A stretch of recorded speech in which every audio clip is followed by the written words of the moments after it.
All right, everyone, let's get started. Thank you very much for joining this afternoon. We wanted to come together to talk about the recent surge in COVID-19 cases across the region and how that's impacting hospital capacity and what our hospitals are doing to take on the increase in patients. Our speakers this afternoon include John Canosa, Director of Public Health for Clinton County, Linda Beers, Director of Essex County Health Department, Katie Strack, Franklin County Public Health Director, Dr. Lisa Mark, who is the Vice President of Medical Affairs and the Chief Medical Officer for Hyde Medical Center and Champlain Valley Physicians Hospital, Tammy Reynolds, the Associate Vice President of Nursing Operations at Hyde Medical Center, and Dr. David Klaus, Chief Medical Officer and Medical Director for Emergency Medicine at Elizabethtown Community Hospital. Just as a heads up so that everyone's aware, we are recording this and we'll provide a link on our Facebook page that can be shared later this afternoon. So we'll have a few brief remarks from our speakers about the impact of the virus, and then we'll open it up to questions. So with all that, let's begin with John Canosa. Thank you, sir. Much appreciated. Hope you can all hear me well. Thank you again for having me at this media event. As just mentioned, my name is John Canosa. I serve as the Director of Public Health for the Clinton County Health Department. Our current case numbers are as follows. We presently have 376 individuals in isolation. These are our active cases currently. We also have 716 individuals in quarantine. These are close contacts of a person who has tested positive for COVID-19 or have been placed in quarantine due to recent travel. Since March, we have had a total of 1,715 COVID-related cases. Unfortunately, we are saddened to report an additional death due to COVID today, bringing the total number of Clinton County COVID-related deaths to 9. We have numerous contact tracers, as you can understand, that are working 7 days a week, but they can no longer connect with all new cases on this specific day that they receive test results. We definitely need the public to please be patient with us. Our contact tracers are hearing from residents these days that they were expecting to be called, but they figured, well, I'm going to be out in the neighborhood and do what I have to do in the community until they have heard from us. This is very disappointing and is contributing to the spread of COVID-19 in our community. You do not need a public health order to separate yourself from others. If you have tested positive or you know you have been exposed to a positive case, please stay home and away from others. Do the right thing to protect your family, your friends, and the community. We are all very, very tired, but we must continue to work together now more than ever. Our messages to the public continue to be, please wear a mask that goes over both your nose and mouth. Keep at least 6 feet between yourself and others. Avoid crowds and gatherings. Wash your hands often or use a hand sanitizer with 60% minimum alcohol. Stay home when you are sick, and reduce contact and the length of time you spend with those who you do not necessarily live with in your household. Thank you. Thank you, John. And now if we could hear from Linda Beers, Director of Essex County Health Department. Hi, can you hear me? Thank you for having me here today. As you said, I'm Linda Beers. I'm the Essex County Public Health Director. So I'll follow the same format as John Canosa in that regard. Active isolations right now, we have 140. Since March, 862 total. And as of now, we have 16 deaths in Essex County reported as due to COVID. I would like to talk about the steady and persistent increase since Thanksgiving.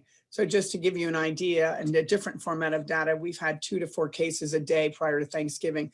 We're now at 25 to 30 cases.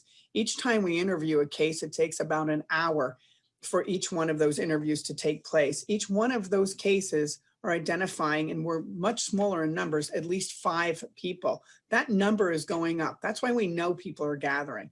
So when people are doing the case investigations, this number of 5 is now increasing. But let's just even go with 5. So at 30 cases a day times 5 close contacts, that means roughly for Essex County, we're putting 150 people a day in quarantine. You can see why this is not sustainable. We have got to do the right thing. So one of the right things equally to do is all the things John said, but what we're talking about is reduce your time and frequency in public settings and make your circle small. Your circle small means identify the people that you need to live with, your group in which you are. Don't expand it. Don't say, oh, I'm going to go and this is a family member and I can include them. Your group should be identified by you. Reducing your time in public settings and stopping gathering is one of the quickest ways to stop the spread of this. Every time we do a contact tracing, we know for a fact that people repeatedly say exactly what John was leading to. I thought you were going to call. I was at that birthday party. I was at that dinner party. These are gatherings of small numbers, often family units that believe it's safe to do that. Our message from Essex County is to say, every time you leave your house, every time you're in public, consider that somebody there is positive and that you're being exposed. Limit those exposures, wash your hands, wear your face masks, do the right thing. Thank you.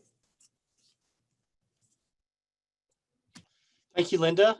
And now Katie Strack is up next from Franklin County Public Health. Good afternoon. Thank you so very much for having Franklin County on the call. Do appreciate any opportunity to spread information, recommendations to reduce the spread. In Franklin County, we currently have 137 folks on isolation. We have 475 folks in quarantine right now.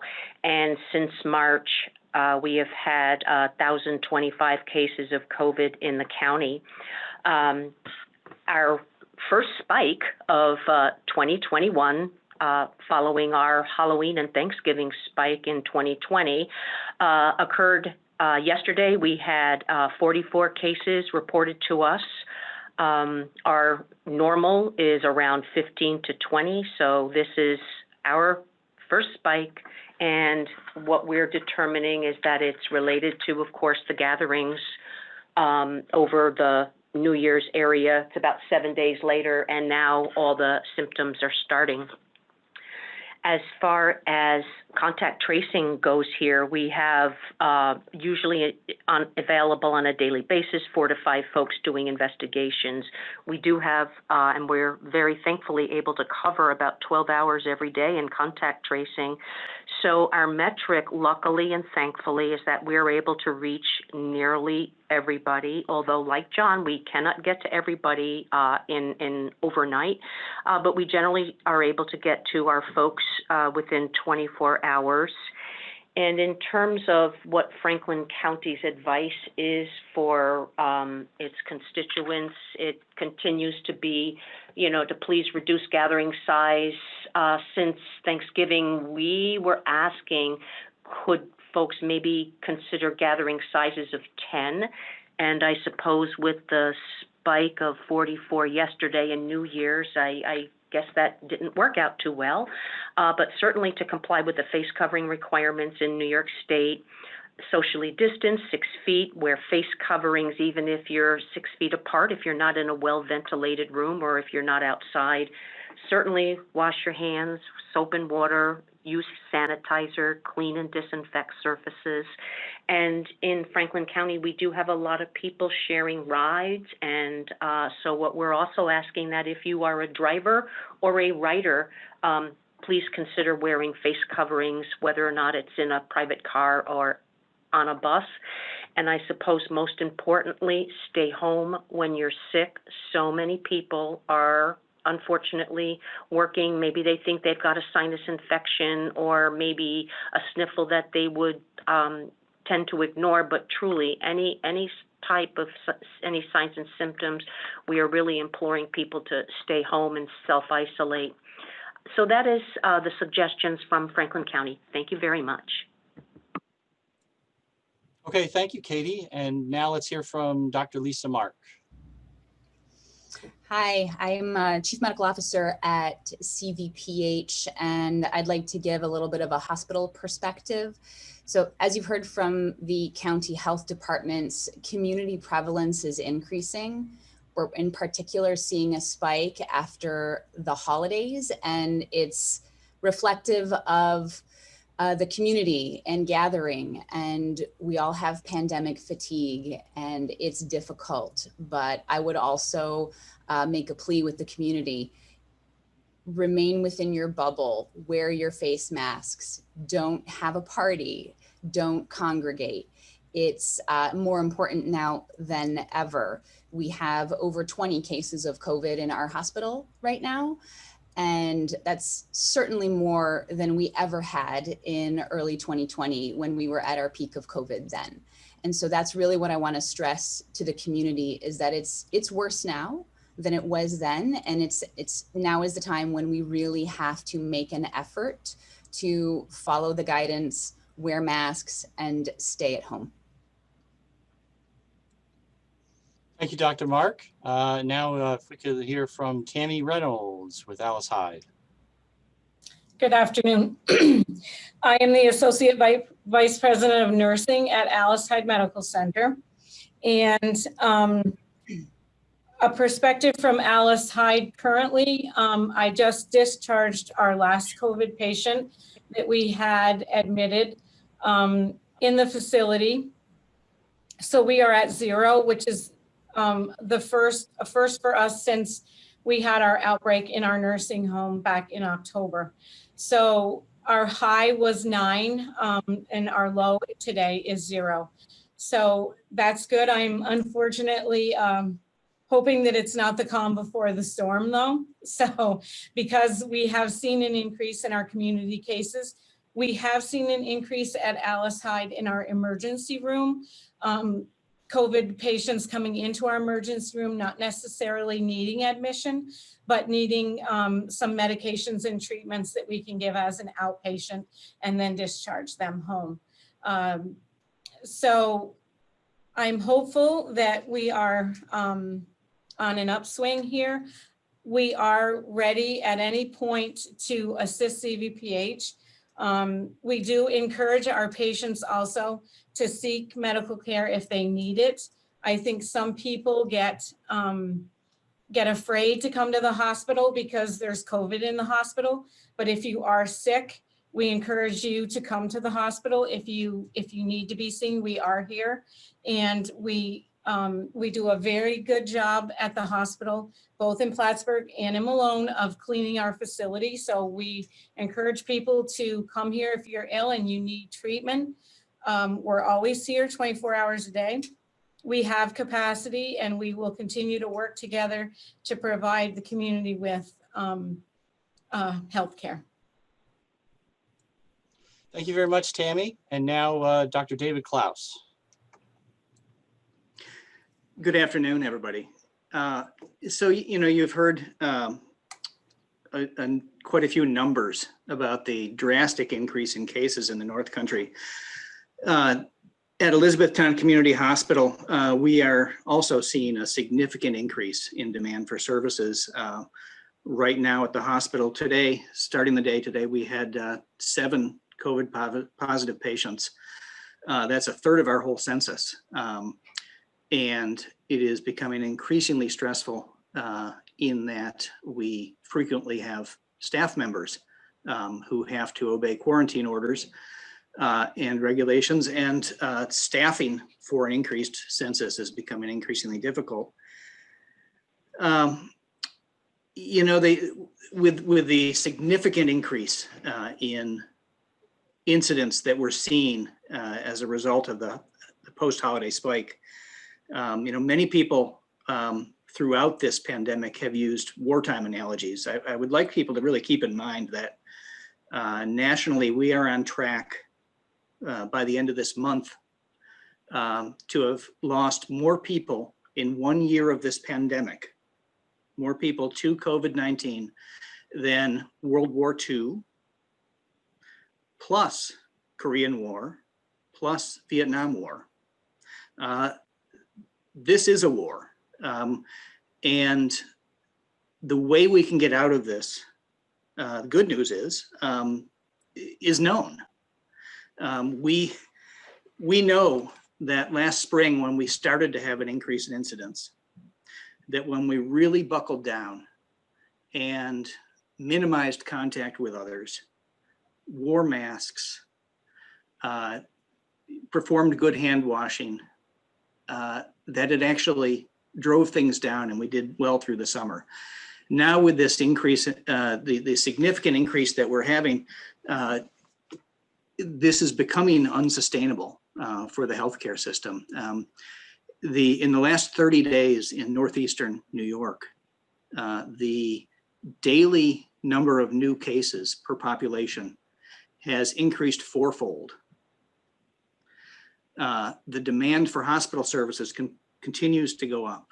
In Elizabethtown, as a critical access hospital for critically ill patients and for specialty services, we depend on our colleagues at CVPH.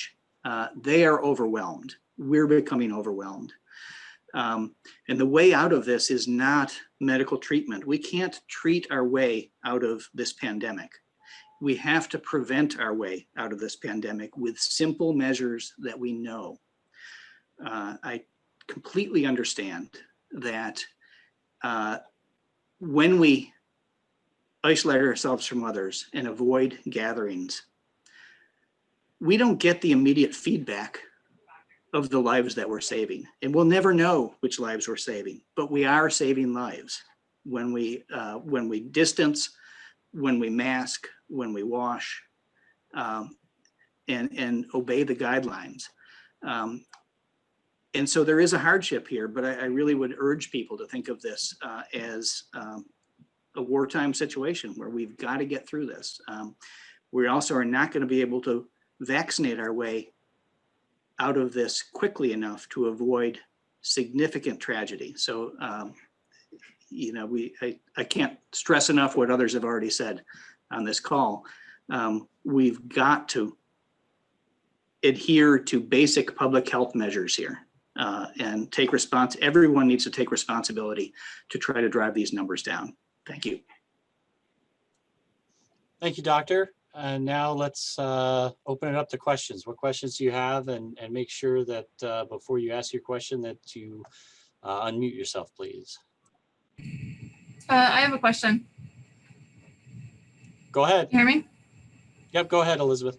Okay, this is Elizabeth with the Adirondack Daily Enterprise. I just had a question for Mrs. Strack. Could you give us some insight into how Franklin County Public Health is preparing to balance contact tracing with the eventual vaccine rollout when 1B comes around?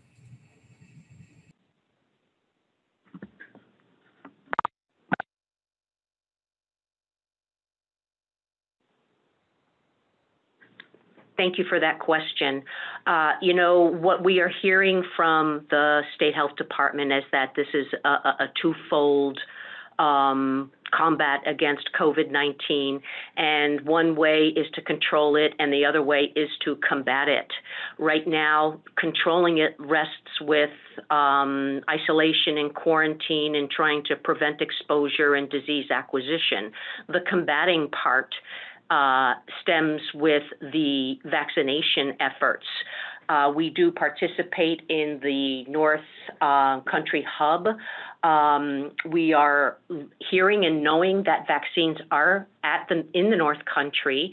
It's open to those folks in 1A. So I would say there's pretty good efforts, particularly in Franklin. I can't necessarily speak for the whole North Country, but between the vaccination successes that are happening here, that's helping to combat the problem. And then with the efforts of the health department, we are controlling the disease acquisition. So I think it's a dual 100% contributions of all of the health systems contributing. And so with that twofold attack, hopefully we will keep as much morbidity down, and certainly we are hoping to control the mortality as it relates to the disease. Thank you. will the county health department be taking over some of the vaccinations when the phase moves to 1B though? Franklin County is certainly in a position to be able to operate pods. We are pulling together our plans. We are pulling together our support necessaries, our vaccinators. So yes, we are certainly in the process of being able to participate combating the efforts in the county through vaccination. Thank you. Hello, this is Elena Barilla with Channel 5. I have a question for CVPH. Chris Blake confirmed with me this morning that CVPH has been in disaster mode since yesterday. Just wondering why, and if someone can go into detail for me about what exactly that means. That means for us that we have set up our hospital incident command, and we are looking at capacity management across the facility. And disaster level 1 does allow us to reallocate our resources here, so staffing wise, to best fit our patient load where the patients are located. So that's what we've been doing mostly to address the COVID population that we have in our intensive care unit and our progressive care unit, which is our step down. How much stress is caring for COVID patients putting on capacity? Do you know exactly what your capacity is, how close you are to that? So we have a stepped surge plan. It's a variety of levels depending on our volume of COVID patients and our location of COVID patients. We would move from one part of the plan to another. We're in the initial stages. We're doing okay right now. But if we continue on the same trajectory with COVID positives that come into the hospital on a daily basis, it's a challenge. It's a strain on our staff. It's a strain on our resources. And at some point, you reach your tipping point and it becomes difficult to provide the care that you want to provide. And it becomes difficult to maintain business as usual in terms of being able to perform elective procedures, for example, and being able to see the number of patients we'd like to see in our outpatient offices. How is CVPH coordinating with Alice, Hyde, and Elizabethtown in case you become too overwhelmed? So we have daily meetings. We're in contact on a daily basis, actually multiple times per day, either at the case management level or the physician level, so that we can manage and transfer patients within our Northern New York region, so that people are getting the care at the most appropriate facility and allowing us at CVPH to be able to take care of the patients that need a higher level of care. Thank you, I appreciate it. Real quick, was there anything that Dr. Klaus or Tammy wanted to add to that in terms of coordinating together, how the hospitals are coordinating together? Well, I can take a little bit, and that's that we for months now have been working to coordinate well to distribute patients to locations that have capacity and that can provide the level of care that the patient needs. The reality is that as all of the facilities become saturated, the ability to do that coordination, the ability to do what the state would term load balancing goes away because nobody has extra capacity. And so we are on a trajectory to reach that point if we cannot get the caseload down. Thank you, Dr. Klaus. Tammy? Yes, thank you. Fortunately, here today, and this changes from day to day, we do have some capacity. And I was in contact very early this morning with my counterpart at CVPH and letting him know that I have some capacity today. If he had some patients that we could care for here, that we are ready and willing to accept those patients and transfer. We do have some, patients long-term care patients. Our nursing home is now able to admit patients again. So we are going to move some patients to the nursing home. We're also we can move patients to the hospital awaiting to go to the nursing home, which would give CVPH a bit of bandwidth to take care of the more critically ill patients and higher level of acuity patients that need to go there. So I think it's really beneficial to have those connections and to have that ability to transfer our patients through the network to places where they can receive the care that they need. And we've been working hard to accomplish that over the last several weeks since Halloween anyway. Really was our big turning point in Franklin County when we had our initial surge. And so we've worked together frequently, daily, to do that and to provide our patients with the best care that we can get for them. And to be clear, CVPH is the only out of the 3 hospitals in the first phase of disaster mode right now. Not Alice Hyde, not Elizabethtown. Correct. Got it. Thank you.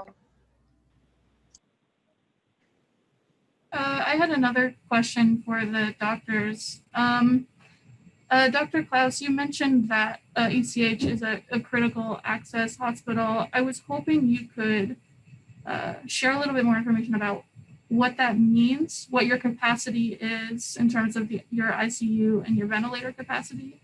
How much of that is already used, and what it means for ECH specifically when that's overwhelmed.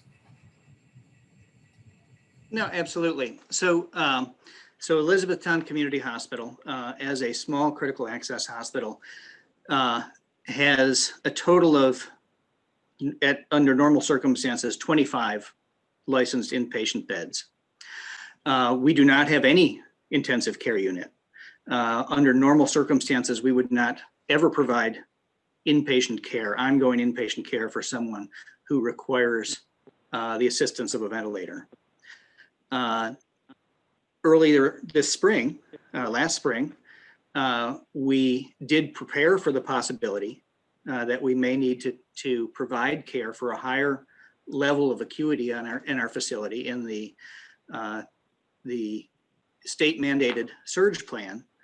And we certainly are prepared to deploy plans like that if need be, but the simple fact is that is not normal operating procedure at all for our hospital. We have had a long-standing relationship with our partner hospitals, with CVPH, with the University of Vermont Medical Center, occasionally Glens Falls Hospital or Albany Medical Center, to provide care for those patients who require surgical services or who require intensive care services, including ventilators. And these are certainly not normal operating situations right now with the growing pandemic. So how many ventilators are available that you have at your disposal, both at ECH and the Tri campus? And would the other doctors mind sharing the same information, how many ICU beds you have total and how many ventilators you have total and how many are being used right now? I don't want you to hold me to numbers because our ventilators are specifically designed, because of our normal procedures, are designed to be short-term transport ventilators, of which I'm not sure if I can say 4 or 6. We have the availability of other equipment in a true disaster mode if needed. To be completely honest, though, none of which would be adequate to provide the true level of intensive care a critically ill COVID patient would require. And we do not have under normal circumstances, any intensive care unit setting in Elizabethtown. So for us at CVPH, we have a 14-bed intensive care unit. And part of our initial steps in surge planning, if we should require additional patients on a ventilator would be to open a second ICU in a dedicated location in the hospital. We do have additional ventilators there. We could add total an additional 14, and we can manage with using some of our OR ventilators, just over 30 patients that would require a vent. Our progressive care unit is our step down unit, and we can provide BiPAP or high flow oxygen in those areas. And that's an additional just over 40 beds. How many are currently occupied? I'm sorry if you said this already. How many ventilators are currently occupied? Yeah, how many ICU beds are currently occupied? With COVID patients, we have 2 in the ICU right now and 1 long-standing PUI, person under investigation. One of those patients is vented. We're actually seeing right now our biggest need is for the intermediary care. So we don't have a lot of ICU patients that are very, very sick on a ventilator and requiring multiple drugs. For example, we have the bulk of our patients requiring an intermediate level of care, maybe some high flow oxygen. That's what we're seeing. At Alice Hyde, I have a 4-bed intermediate care unit. However, we do ventilators in our intermediate care unit. I have 7 ventilators at Alice Hyde. I also have 4 ventilators that are used in the operating room that if we had to use, we could. If we intubate a patient and put a patient on a ventilator here, particularly a COVID patient, that patient gets transferred to CVPH. I also have 2 V60 BiPAP machines that can basically be used also as a ventilator. If we had to use them, we could. We provide high flow oxygen and BiPAP services at Alice Hyde for our patients. And if our patients do get intubated and placed on a ventilator, then we do send them to CVPH where they can receive pulmonology care. Thank you.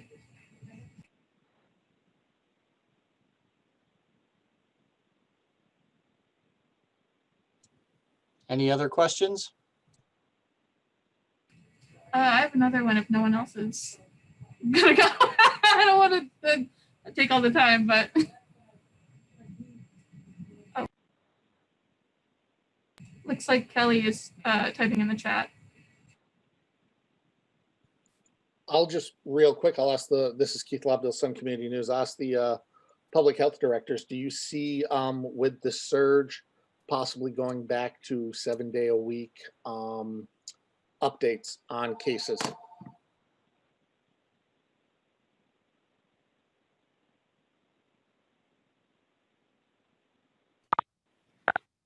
We have already discussed that. We may be doing that in the near future. We're just unsure at this particular time. This is John Canosa, Clinton County Health Department, by the way. So this is Linda Beers. So we have been running 7 days a week. So just to be, I mean, not an update, but we're here working 7 days a week. I think that the prioritization of my staff and putting out reports versus isolation and quarantine, we do them Monday through Friday, 5 days a week. Over the weekend, we work isolation and quarantine and catching up and working hard to put everybody in the right systems. So I'm not positive what getting data out or reports out on Saturday and Sunday changes to the community. I think if I've said anything, and what we're saying here is it's everywhere. You have to do the right thing. If I say that 4 cases came on Saturday, does it matter that I say 20 came on Sunday? I guess I think my message is always the same, that COVID is widespread. And the only way, as Dr. Klaus said, that we're in a war zone. The only way to stop it is personal responsibility. It ends and begins with us. So we are here 7 days a week, getting a report out to the public for those 2 extra days. I'm not sure exactly how beneficial that is. So that's my answer. Yeah, and that's what I meant the report. I didn't mean that you weren't there 7 days a week. I'm just asking it because other people had asked me, but thank you, Linda. Hi, good afternoon. In Franklin, we report 7 days a week. Thank you. So I have a question here from Kelly O'Brien, and this is for Linda. Looks like I saw 110 new cases yesterday, 79 at FCI Raybrook, all inmates. Are any of the non-inmate cases prison staff? So that's a great question. So we know with any institution, as was with congregate sites with our nursing home, when the increases, when people COVID increases in numbers anywhere, it has a effect on anybody who works with those folks. So at this moment in time, FCI Raybrook is absolutely seeing an increase in inmate population, and we have seen an increase in community spread, not community spread, but particular people that may work at that facility. Does that answer? So yes. Okay, and a follow-up from Kelly. Is the health department doing anything to check in with prison staff to make sure COVID inside the prison isn't leading to community spread? It's another great question. Raybrook is a little interesting because it's a federal prison. It's not like a state-run one or whatnot. We have worked closely with them. We are in touch with their infectious disease nurse and their doctor on a regular basis. And also we have information and contact with Katie Strack and I both do this. So it's interesting, Raybrook's and ours, but many of the people live in Franklin County as well. We were given direct access to trying to prove, what's the right term for the head of a prison? The warden, yeah, sorry, the warden. And so that has been a conduit in the past for information. FC Raybrook has changed its procedure in the last few years. It has not this year, I'm sorry. It has become a holding place. So it has a little bit different feel to it. It is one of 6 in the country. That's a holding place where people are coming in and being processed. So I believe, and we feel sure that that has something to do to the increase in COVID cases there. These are not just typical inmates that are in their normal cells. So Adirondack Medical Center, AMC, is also working with that facility. And we also speak with Clinton Correctional Facility staff, nursing staff on a daily basis. And we have formal meetings, virtual meetings, that is, at least once a week. So In Franklin, we too speak on a daily basis.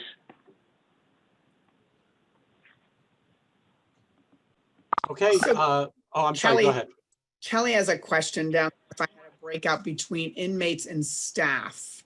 So I don't at this time, remembering that I do have a breakout for inmates. FCI Raybrook reports that on a national docs website, as well as they told us those inmates are counted in Essex County. Many of the staff, as I said earlier, transcend between in Clinton County, Essex County, and Franklin County. So we only see in a county our own people. So at this time, we do not have a breakout of all the staff that potentially are positive.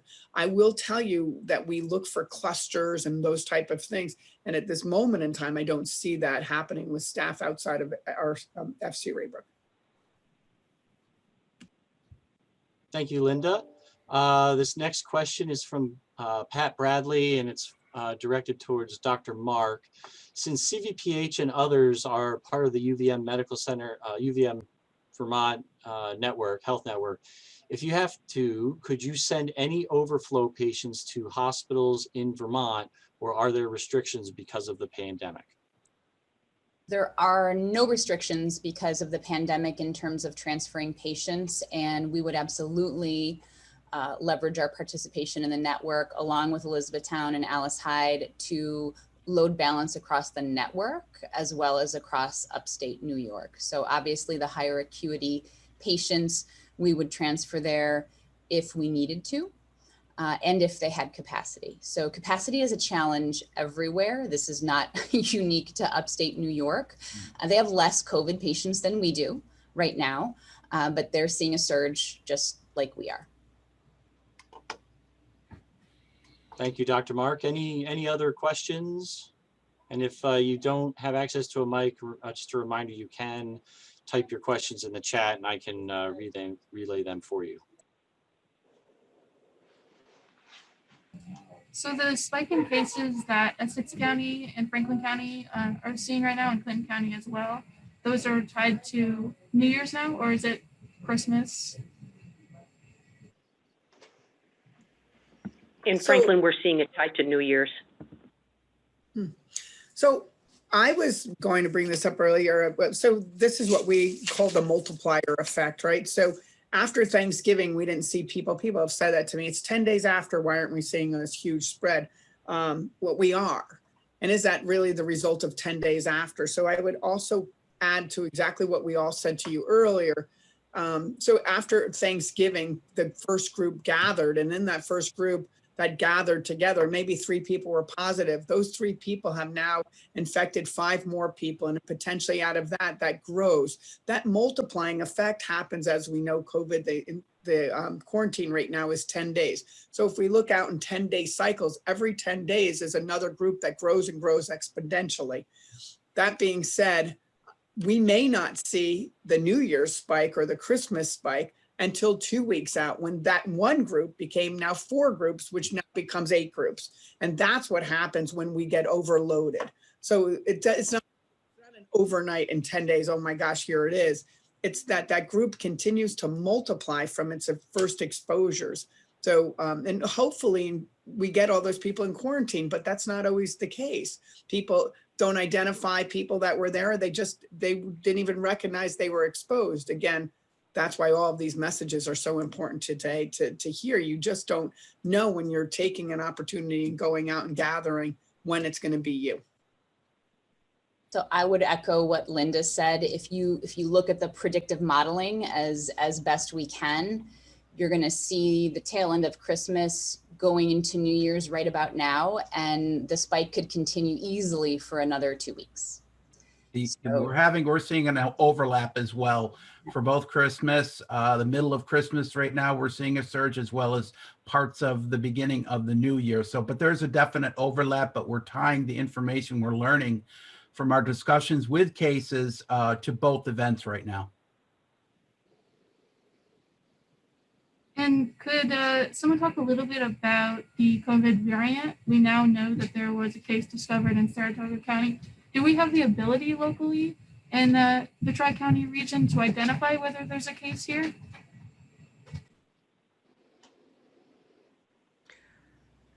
To my knowledge, sorry, go ahead, Dave. Oh, no, go ahead. So, I mean, the short answer to that is locally, no. We have no ability to discern whether this is the previous variant or the previous sort of wild type virus, or whether this is the UK variant. We know that the state of New York has done some selective testing in regions, and my understanding is that the case that was discovered in Saratoga County was just random selective sampling to try to look for this. But we actually are not directly involved with those efforts by the state as to where they're sampling or how intensively they're doing so. Agree. We send our swabs to a variety of places, some of which the lab at UVM and a variety of other reference labs. And to our knowledge, none of those are testing for variant unless it's random testing.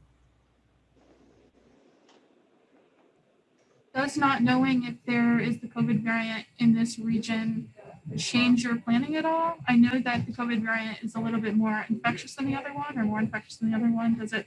So it's really important to understand that the medical system is responding to cases that already occur. We don't know. It really doesn't matter whether it's the previous virus or a new variant.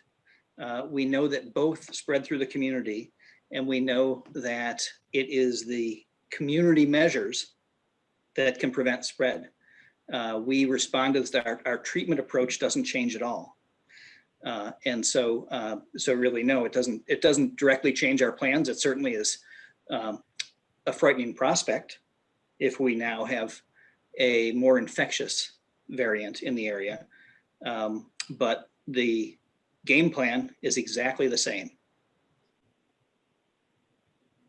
Agree. We strive to be prepared. It doesn't change our preparedness. We get what walks in the door. So on our end, I think it changes only nothing in our messaging, right? These are all what stops or prevents COVID are non-pharmaceutical measures. Those are the things about not gathering, wearing a mask, and washing your hands. There is nothing pharmaceutical, nothing that can change in the doctor's office that prevents the spread of this to keep it out of their hospitals. It lies with us, right? I think that's what we're all saying over and over again. If there's probably anything wonderful about the North Country, and if I think you always hear it again, is the collaboration. My fellow colleagues, we are we're constant contact with each other, and we support each other in everything, as do the hospitals. So I think it's a wonderful place to work, and people should know that we're in a really tight-knit network to support everybody to get the best outcomes.